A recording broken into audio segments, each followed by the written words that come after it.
जब अमरनाथ गुफा में रात को सीसीटीवी कैमरे लगाए गए, उसके बाद जो हुआ देखकर आपका दिल दहल जाएगा। अमरनाथ गुफा ऐसी रहस्यमय जगह है कि आज तक वैज्ञानिक भी इस बात का पता नहीं लगा पाए हैं कि अमरनाथ गुफा में बर्फ का शिवलिंग आखिर कैसे संभव है।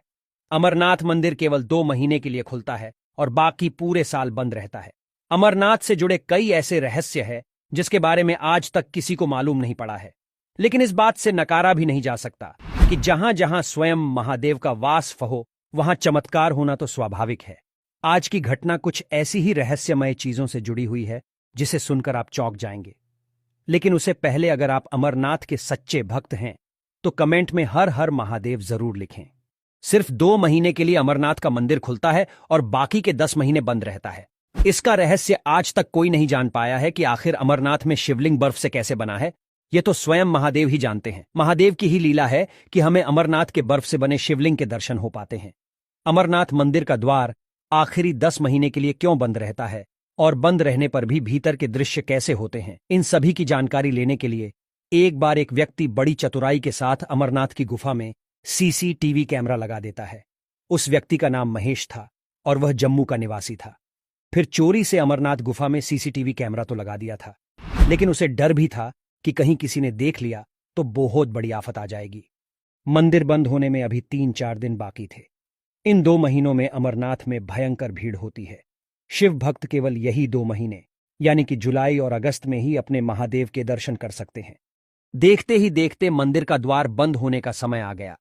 मंदिर के पास कई साधु साधना करते रहते हैं। उसमें से एक साधु आखिरी दिन बाबा अमरनाथ की गुफा में चले गए। महेश बैठे बैठे इन सभी घटनाओं को होते हुए देख रहा था।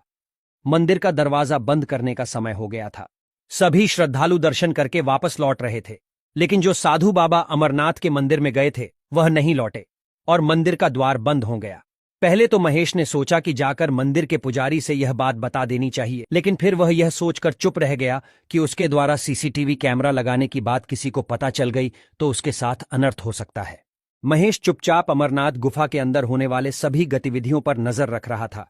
मंदिर के द्वार बंद होने के करीबन 6 दिन बाद महेश ने साधु को दोबारा देखा। साधु महादेव के शिवलिंग के ठीक पास में बैठे ध्यान कर रहे थे। करीबन 1 हफ्ते के बाद महेश ने गौर किया कि बेहद साधु जो कि ध्यान में लिप्त थे, उनका शरीर धीरे धीरे कम होते जा रहा है।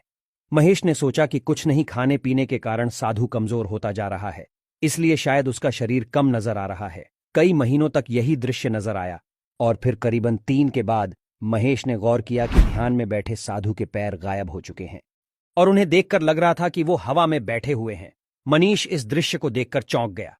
उसकी समझ के बाहर था कि यह कैसे संभव है कि एक साधु जो कि ध्यान में लिप्त है, उनका पैर कैसे गायब हो गया है। वह अत्यंत परेशान होने लगा और फिर करीबन 6 महीने के बाद उसने देखा कि साधु की हाथ भी गायब हो गए।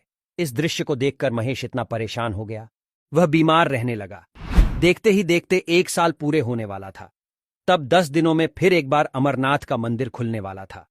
तब महेश ने गौर किया जो साधु पिछले 1 साल से ध्यान में बैठे हुए थे, वह धीरे धीरे कर गायब हो गए हैं। हैरान परेशान होकर महेश मंदिर के पुजारी के पास गया और उन्हें सभी बातों के बारे में सच सच बताया। पुजारी ने महेश को बताया, यह साधु कोई आम साधु नहीं है, वह इस धरती पर महादेव के रूप में है और यह महादेव के ध्यान के द्वारा लुप्त हो चुके हैं और सिद्ध अवस्था के रूप में पहुंच चुके हैं, जहां का मनुष्य जीवन से कोई वास्ता नहीं है, केवल वे और उनके महादेव वहां रहते हैं। यह बात सुनकर महेश मंत्रमुग्ध हो गया कि उसे एक साथ महादेव के दर्शन हुए हैं। भले ही प्रदर्शन सीसीटीवी कैमरे के द्वारा ही हुआ हो, लेकिन बेहद दर्शन अमूल्य थे।